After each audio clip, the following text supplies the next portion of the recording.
ഇത് കേട്ടപ്പോൾ സത്യമായിട്ട് പറഞ്ഞാൽ സന്തോഷം തോന്നി. കിട്ടേണ്ടത് തന്നെയാണ്. ഒരാളുടെ ജീവൻ കൊണ്ട് നശിപ്പിച്ചിട്ട് എന്നിട്ട് ആ പുള്ളിക്കാരത്തി പറയുക 38-36 വയസ്സ് കഴിഞ്ഞാൽ പഠിക്കാമെന്ന്. എന്ത് ഒരാളുടെ ജീവിതം കൊണ്ടുവന്ന് നശിപ്പിച്ചിട്ടോ? അല്ല മാറിയ എനിക്ക് പേഴ്സണലി എനിക്കതൊരു ദഹിക്കണ ഒരു ഡൈജസ്റ്റ് ചെയ്യണ ഒരു കാര്യമേ അല്ല.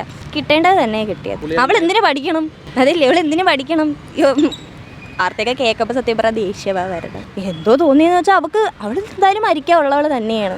ആ ചേട്ടൻ അച്ഛനും അമ്മയും തന്നെ പറയുന്നുണ്ട് ICUവിൽ കിടന്ന സമയത്ത് വായിന്ന് നൊരയും പതയൊക്കെ വന്നിട്ടുണ്ട് ആ ചേട്ടന്. ഇൻറ്റേർണൽ ഓർഗൻസ് മുഴുവൻ കത്തിപ്പോയ നിലയിൽ. അങ്ങനെയൊക്കെ ഉള്ള എങ്ങനെയാണ് മനുഷ്യർക്ക് ഒരു മനുഷ്യനെ തന്നെ എങ്ങനെ കൊല്ലാൻ വേണ്ടിയിട്ട് സാധിക്കുന്നത്? ഇതൊന്നും മനുഷ്യനെ ജനിച്ച തന്നെ എന്താ, അതാണ് മൃഗങ്ങൾക്ക് പോലും അങ്ങനെ. എല്ലാവരും അങ്ങനെയാണ് അല്ലല്ലോ. പ്രണയിക്കുന്നവർ സിൻസിയർ ആയിട്ടുണ്ടെങ്കിൽ അങ്ങനെ തന്നെ പോകും. അല്ലാത്തവർ ഈ ഫേക്കായിട്ട് എന്തിനാണ് ഒരാളുടെ ലൈഫ് കൊണ്ടുവന്ന് വെറുതെ നമ്മൾ നശിപ്പിക്കണം? ഒറ്റ ബാക്കി പറയുകയാണെങ്കിൽ തെണ്ടിത്തരം. ഈ പ്രേമിച്ചിട്ട് തേക്കുന്നതും തെണ്ടിത്തരം. അത് സ്നേഹം പിടിച്ചു വാങ്ങിക്കാൻ പറ്റുന്ന സാധനമല്ലല്ലോ. നമ്മളൊരാൾക്ക് അറിഞ്ഞു കൊടുക്കുന്നതായിരുന്നാലും അയാൾക്ക് അത് കിട്ടാൻ അർഹതപ്പെട്ടവരാണെങ്കിൽ കിട്ടും, ഇല്ലെങ്കിൽ അതങ്ങ് പോവും. അത്രേ ഉള്ളൂ.